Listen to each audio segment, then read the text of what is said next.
doonatul un homme libre boo xam ne bu la neexee dem tëdd nelaw bu la neexee def loo xam ne gënul donc faaw mu bàyyi xelam rek ne fu mu toll nit ñaa ngi teg seen bët ci moom di ko surveiller il n'a pas droit à l'erreur te nag jàpp nañ ne ay conviction ak suñuy ñaan dina ko dimbali ba jàmm ak tawféex rek mooy am incha allah jërëjëf. à travers son discours ñu gis ni Pape Djibril Fall ku attaché wu la ci grand-mère am ndax dafa tudd turam rek daal di jooy. grand nga mën a wax ci seen relation ñoom ñaar. waaw grand-père am la. waaw maanaam sama baay Djibril Fall la tudd. ma tudde ko moom moo tax ngeen di dégg ñu wax Pape Djibril Fall sama waajur la mais da doon un homme digne doonoon koo xam ne ku am fulla la te it c'était un homme politique fee ñu cosaanoo muy caajaay wax dëgg bu ngeen fa laajte dinañ leen wax ne ku fa falu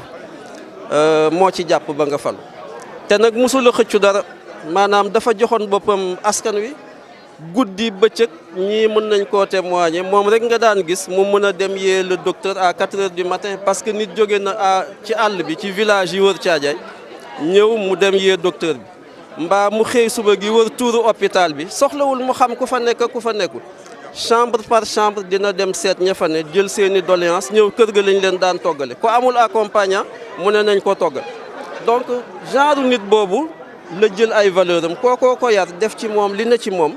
ba nga xam ne nit ku am dignité lay doon nit ku am ngor nit koo xam ne valeur cardinale yëpp suñu borom def na ko ci moom te rafet nañ jot ne ay conviction dina ko yóbbu fu sori incha allah.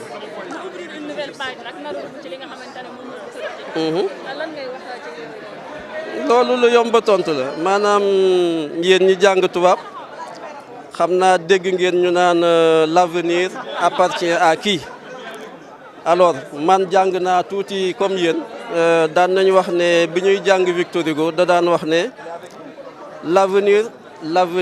l'avenir mystère l'avenir n'appartient qu'à Dieu donc ñu rafet njort rek ne li mu dugg nii aw yoonam la rafet nañ njort ne it mën na cee dox ba sori ëllëgi yàlla jàpp nañ ne bu continuer yoon wi mu aw rek incha allah dina àgg fu mu bëgg a àgg te jàpp nañ ne bu fa àggee réew mi dina ci soppi lu bari dina ci defar lu bari incha allah. waaw mais non tiituñu dara maanaam dañ koy ñeewantoo xam nga waajur ak doom foog ngay ñeewantoo sa doom te li mu dugg nii xam nañ ne du lu simple parce que politique yombul doomi aadama yi lépp a ngi ci. xam nga dégg nga tubaab yi naan le cimetière des amitiés c'est la politique dinañu wax aussi ne politique li ci nekk li ci laxasu moo bari parce que doo xam ki ñëw ngir intérêt boppam doo xam ki ñëw ngir askan wi donc c'est dans le cheminement de tous les jours que ngay détecter le vrai du faux donc dañuy ñaan rek yàlla di ko booleeg nit ñoo xam ne conviction yi mu am moom la ñooñu am te moroomam yii ko wër rafet nañ njort ne ci li ñu jot a xam ci ñoom ay nit la ñu am ngëm-ngëm ay nit la ñu ñoo xam ne mën na noo am ci am yaakaar ci ñoom te seen projet su àggee it wax dëgg yàlla gëm nañ ne dina jariñ Sénégal.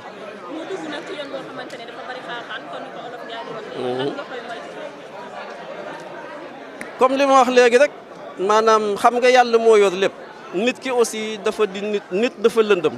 man mën naa ñëw ci yow nëbb sama lu bari li ma la woon rek ngay xam. mais bu ngeen doxee tuuti suñ borom mooy feeñal conviction wu doomi aadama yi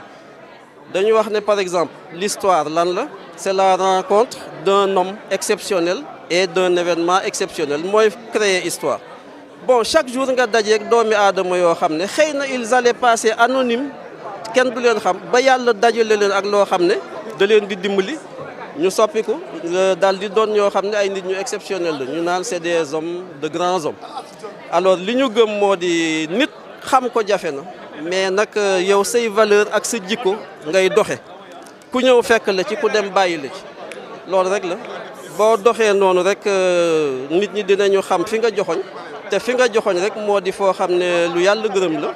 te rafet na njort ne diine jooju mu ngi ci moom gëm-gëmu li sëñ Saliou daan wax naan nañuy bàyyi xel toujours li tax suñ borom andi ñu ci kaw suuf te bàyyi ñu fi xam na loolu jàng na alxuraan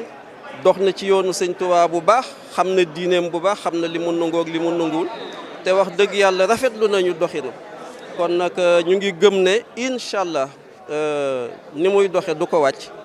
yoon wi mu tracé moog ñi mu àndal di xale yu baax di xale yu gëm yàlla di xale yu dox ci seen diine suñ borom dina leen defal tawfeex. lan ngay yëg boo koy seetaan ci télé bi muy défendre yenn débat yi di wax di expliquer ban sentiment ngay am. mais beaucoup de fierté beaucoup d'émotion parce que du lu yomb te défendre ses convictions dafa metti ci àdduna bi.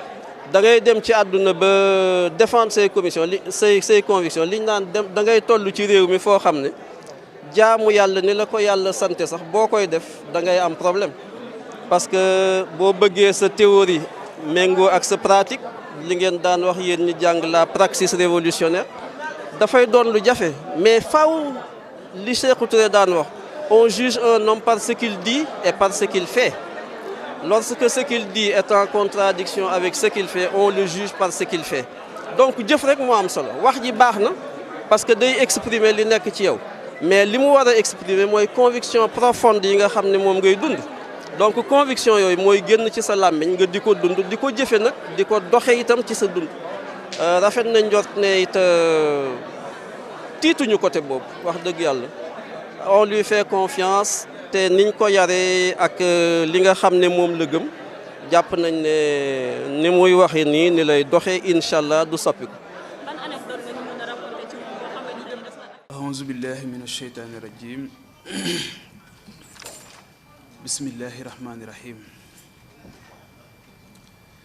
Allahumma salli ala sayyidina Muhammadin wa sallim. Mes chers compatriotes, Sénégalaises et Sénégalais, je souhaite m'adresser à vous. Dans notre cher pays se tiendront le 31 juillet prochain des élections législatives. Les Sénégalais seront une fois de plus appelés à renouveler le Parlement. C'est une échéance cruciale pour la survie de notre nation, de notre démocratie, de notre liberté, de l'avenir des filles et fils de notre pays. Par vos votes, vous déciderez de la destinée de notre grand et commun bateau qui est le Sénégal. Mon modeste parcours, l'exercice de mon métier,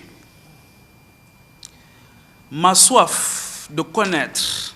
mon terroir et d'apprendre des hommes et des femmes qui ont fait son histoire m'ont amené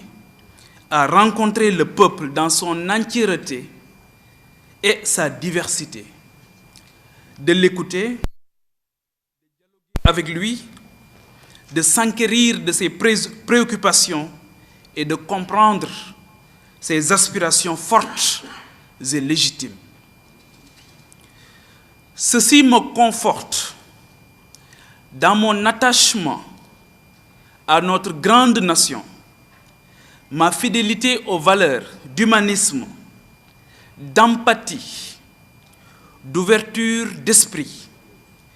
de solidarité agissante et de convivialité. C'est fort de ce constat que j'ai décidé de m'engager davantage à vos côtés en répondant favorablement à votre invite. Je suis candidat à la candidature pour les élections législatives du 31 juillet 2022.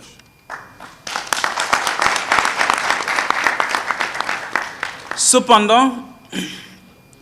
votre caution morale est fondamentale,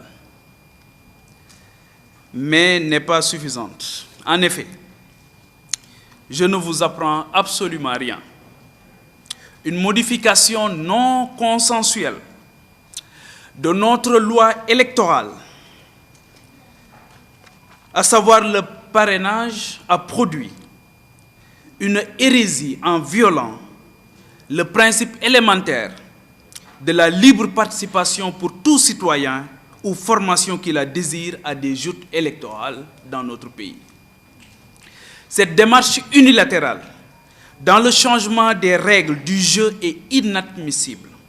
inélégante et n'honore pas notre pays qui a une si longue tradition démocratique. Notre position sur cette question est sans ambiguïté. Nous la désapprouvons totalement. Malgré cet obstacle dressé pour étouffer l'émergence d'une quelconque autre vision et façon d'opérer, je vous réitère, mes chers compatriotes, mon engagement à vous représenter dignement et vous servir humblement au Parlement. Le parrainage ne saurait être un obstacle pour notre dévouement à vous représenter davantage, à sacrifier notre zone de confort et à questionner sans cesse la redevabilité que nous avons vis-à-vis de notre cher pays. Je vous invite donc, Sénégalaises et Sénégalais, d'ici et de la diaspora, à parrainer ma candidature, pour nous donner l'opportunité de mieux entendre, de mieux faire entendre vos revendications et attentes. Ensemble, nous tenons notre salut. Ensemble, nous vaincrons. Inch'Allah. Je vous remercie. maa ngi leen di gërëm bu baax ñi nga xamante ni yépp jamono bi ci biir réew mi ak ci bitim réew ñoo ngi ñuy teewlu ci fi gën a sori ci biir Sénégal suma mbokk waa Caajaay yi waa Mbuur waa Thiès ba fa gën a sori ci Sénégal waa Matam waa Podor waa Ziguinchor suma dëkku xol waa Kanel waa Njum fa gën a sori waa Ourossogui ñoom ñépp ñoo ngi leen di nuyu waa Thiès waa Kébémer waa Touba Mbacké waa Tivaouane waa Daka Médina Gounass Popenguine le clergé ñoo ngi leen di nuyu ëttu diine yi nga xamante ni yépp ñoom ñoo ŋànk Sénégal di nuyu kilifa réew mi yépp muy góor ak jigéen muy mag ak ndaw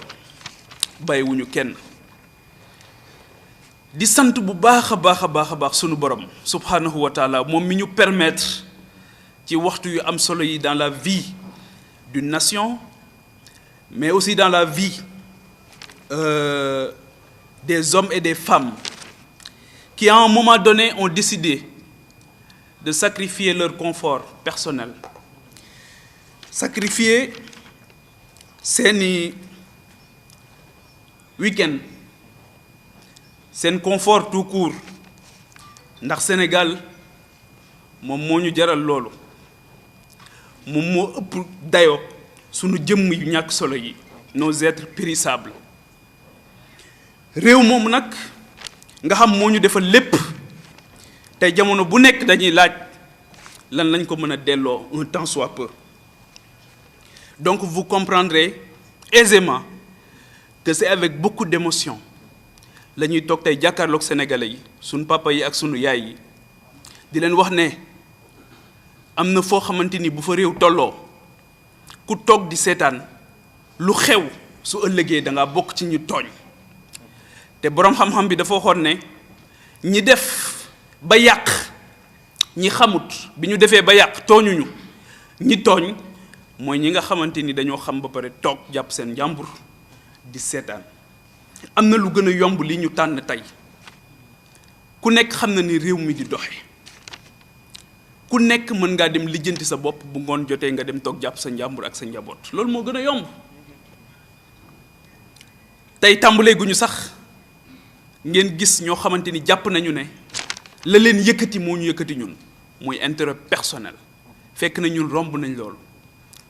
fa ñu yare may gërëm bu baax suma papa ak suma yaay bi nga xam ñoo ni gunge ñu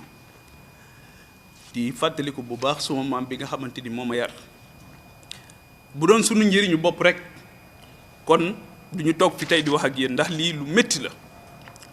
incarner un leadership wala tenter d'incarner un leadership, c'est extrêmement crevant, c'est fatigant, c'est à la limite épuisant. Mais Sénégal moom moo ëpp loolu.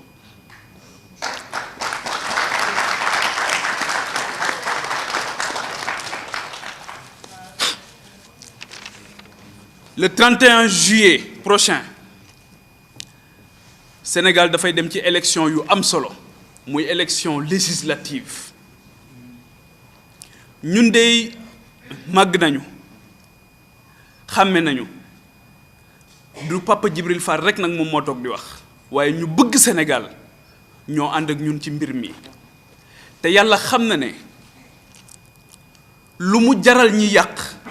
dina jaral lu ñu toll ngir defar ndax réew mii rek la ñu am. Sénégal la ñuy jox sunuy guddi ak sunuy bëccëg Sénégal moo tax mënatuñoo nelaw ba yandoor Sénégal moom moo tax jamono bu nekk du ñu jóg mukk fu ñu nit woowee ñu bàyyi suñu yitte yi ñuy def yépp dem bokk ko ak ñoom fa gën a sori ci Sénégal tey mën nañ ñoo seedeel loolu mën nañ ñoo nangul loolu daray tappale wala daray njuuj njaaj taxuñoo jóg li ñu tax a jóg mooy dem dagaan baatu sénégalais yi ay candidat lañ Papa Djibril Fall candidat la ak ñi mu àndal ci élection législative yi nga xamante ni ci la ñu jëm le 31 juillet prochain incha allah. sunu jaar-jaar ak liggéey bi ñuy def sunu borom xéewale woon ñu ko muy journalisme may remercier bu baax journalistes yi fi nekk ak journalistes yi nekk ci biir Sénégal yépp Serigne Cheikh Ahmed Tidiane Sy Al Maktoum moo doon wax ne journalistes yi dañoo am une mission prophétique waaw may waxtaan ak benn bés Serigne Moussa Nawel mu ne ma yonent yi sax ay journalistes lañu woon mooy prêcher la bonne parole ay journalistes jouaient dans ce pays un rôle extrêmement important pour accompagner le développement économique et social de ce pays moo tax je n'accepterai jamais que cette belle corporation kenn di ko traîner dans la boue parce que ñoom comprendre nañ ne responsabilité boo gis liberté boo gis responsabilité moom moo koy accompagner et pour la presse sénégalaise nous la savons extrêmement responsable extrêmement consciente et extrêmement consciente surtout des enjeux du moment moo tax maa ngi leen di gërëm bu baax ci ñëw bi ngeen ñëw fii métier bu am solo la ñuy def métier boobu ma doon def yàlla wërsëgale ma ko permettre ma nag ma dox ci biir Sénégal ak ci bitim réew rencontrer sénégalais yu bari waxtaan ak sénégalais yu bari gis seen yitte ak seen i bëgg-bëgg ak li nga xamante ni moom la ñu bëggoon di ko nësër damay wax ne boo génnee Sénégal dafa am ñaari sentiment yu lay animé boo demee ci dëkk yi nga xamante ni dañu avancé te ñun ñoo leen rawoon ñaari sentiment moo lay animé sentiment bu njëkk bi c'est un sentiment de fierté tout court en tant que humain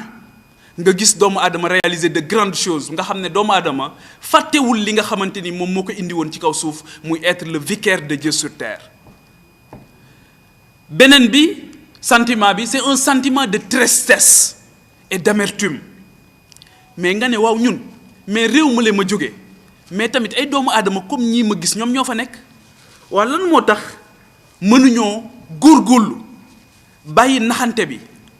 bàyyi luubal bi bàyyi yenn yi nga xamante ni yëpp amul solo bàyyi gaañante bi bàyyi reyante bi bàyyi xeexu politique bi nga xamante ni amul njëriñ ngir yëkkatiku ngir jël en charge les véritables enjeux de notre pays sama candidature dafa am beneen nag niveau boo xamante ni moom la am réew mi ñu nekk juróom-ñett fukk yoo jël 80% yoo jël am seeni at moo ngi toll ci 20 et 25 ans 75% yoo jël seeni at moo ngi toll ci fanweeri at ak juróom la moyenne d'âge aujourd'hui à l'Assemblée nationale tourne autour de 56 ans waaw ndaw ñi ngir yàlla nañ ñu bàyyi sunu baat jóg ci biir campagne électorale bi ñu wax li ñu bëgg ngir yàlla nañ ñu bàyyi Assemblée nationale qui est par excellence le lieu de la démocratie de la représentation nationale mais si la frange la plus importante de notre société teewul ci Assemblée nationale mais est-ce que cette institution extrêmement importante est-ce que soriwul sa vocation originelle qui est tout simplement d'abriter de regrouper de polariser toutes ces intelligences mais toutes ces franges toutes ces forces vives de notre nation pour que kenn ku ci nekk man di yëkkati mbébétam ci fu am solo foofu. kon loolu les jeunes c'est tout simplement demander justice loolu rek la ñuy laaj justice mooy que ne kat dinañ am kaddu te incha allah li ma gis ak li ñu jot a gis xam nañu ne mbir mi dinañ ci jot ci ni mu gën a rafete exercer ko na mu gën a rafete incha allah. am na nag lu xew ci sunu réew li xew ci sunu réew mooy dafa am benn loi boo xamante ni dañu ko indi changer sunu nañu daan voter muy parrainage. waxuma ne élection ñëpp mën nañoo bokk déedéet xam nañ ne joŋante boo gis dañuy def ay critères waaye réew dañ koy waxtaane te loi bi ñu koy def waxtaane wuñ ko procédure d'urgence lañ ko def daal di koy salfaañe li nga xamante ni moom mooy principe yi gën a élémentaire mooy que sénégalais bu nekk war nga mën a jóg dagaan sa baatu askan ci sa teeyu bakkan parrainage boobu nag wut ko lu jafe la. loolu moo tax yéen sénégalais yi ak sénégalaises yi suma yaay yi suma papa yi suma rakk yi suma mag yi suma bàjjen yi nga xamante ni yépp jamono bu ne yéen a ngi may témoigner seen affection seen mbëggeel seen cofeel ak surtout seen ñaan te mosu leen a gis suma jëmm dama leen di delloowaat mbir mi ne leen bëgg ngeen ko waaye man bëgg naa ko waaye ngir ngeen wan ne ma bëgg ngeen ma yóbbu foofu ngir baykat yi ma mën leen a waxal seen soxla sàmmkat yi ma mën leen a waxal seen soxla nappkat yi ma mën leen a waxal seen soxla ndaw yi nga xamante ni jamono bu ne ñoo ngi jël gaal yi di dee ci géej gi seen dëj yooyu ñi nga xam ñoo dee ci géej gi seen dëj yooyu ñun dëj yooyu dinañu def incha allah yëkkati sunu kàddu fàttali conscience ñi nga xamante ni ñoom ñoo yor réew mi ne leen loolu warul woon a mën a ne te mënatul nekk dootuñu ko nangu. ndaw yi Sénégal ëppale nañu leen ni ñu amee solo ak réew mi ni mu amee solo ak ndaw Sénégal ni mu yàggee am solo ndawu Sénégal bëggatuñu mu jël gaal di dem ci géej gi ndawu Sénégal bëggatuñu mu jël désert bi di dem naan day dem Espagne waaye magi Sénégal liñ ci bëgg mooy ñu dalal seen xel ne leen mën ngeen a dem noppalu tool bi du booy moo tax ñun waxuñu benn yoon alternative générationnelle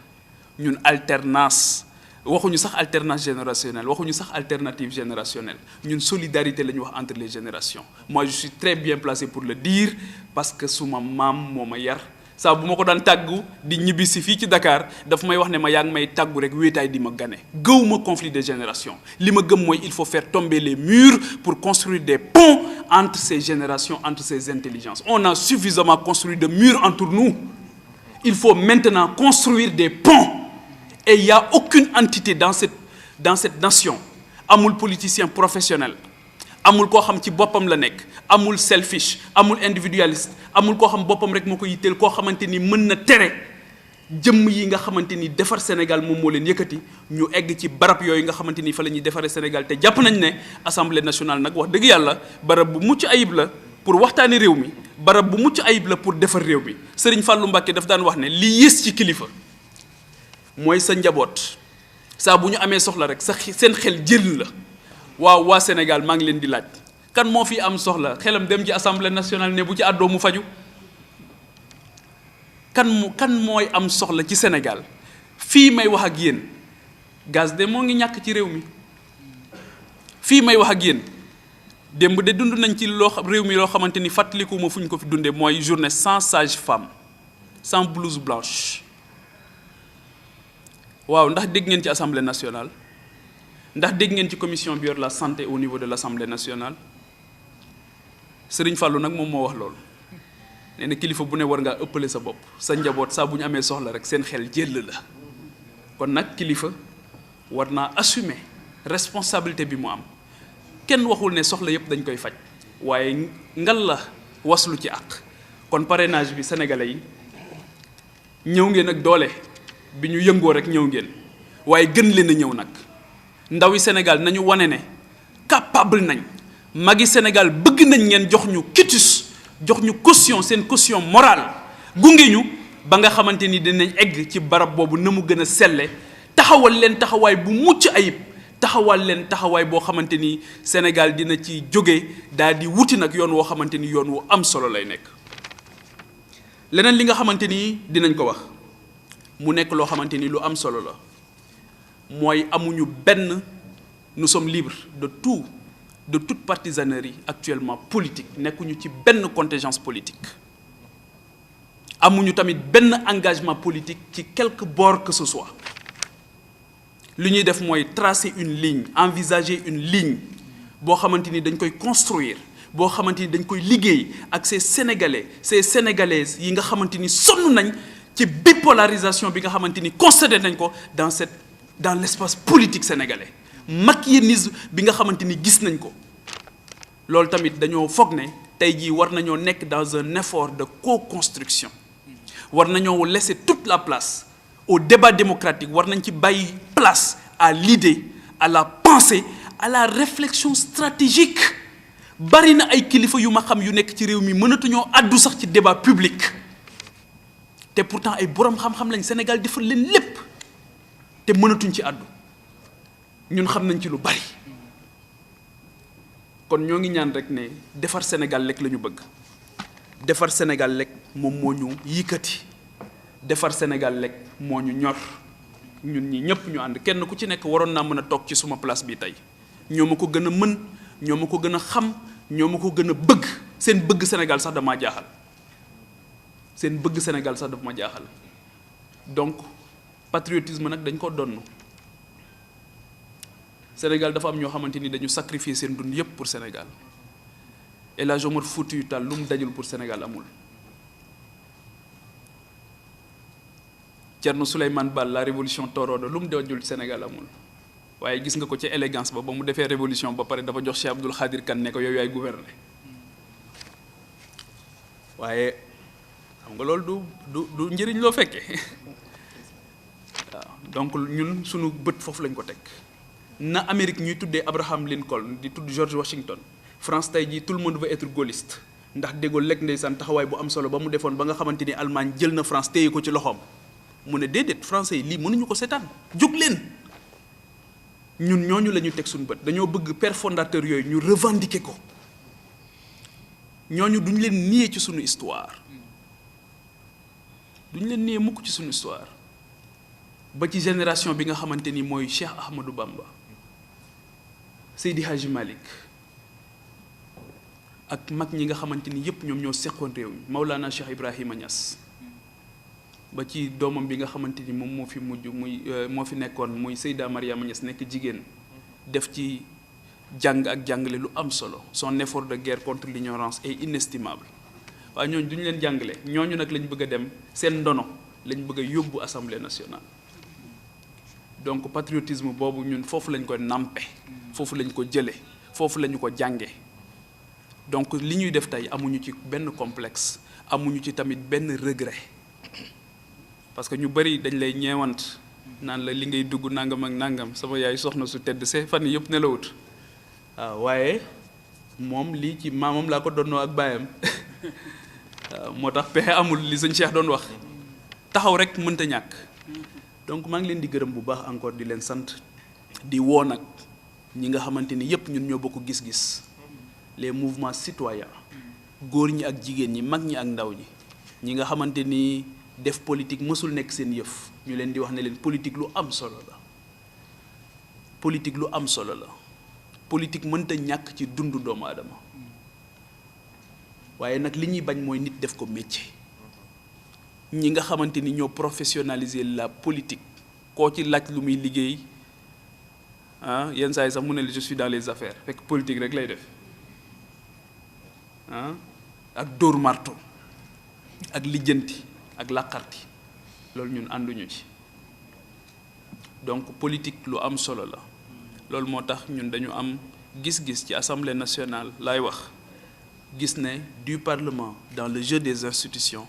moom mooy nekk li nga xam dañ koy jël teg ko suñu bët am yéene egg foofu di tàllal suñu loxo ñëpp ñi nga xamante ni bokk nañ ak ñun gis-gis bi ñu ànd ñu liggéey Sénégal ànd nag songu li nga xamante ni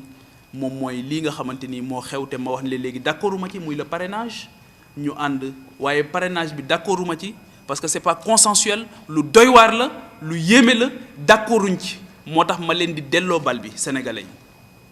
ne leen parrainer leen ñu le maximum possible la ñu bëgg ngir ñu dem teew ci péncu ndaw réew mi ngir teewal leen fa sunu bopp yëkkatiwuñu yéen a ñu yëkkati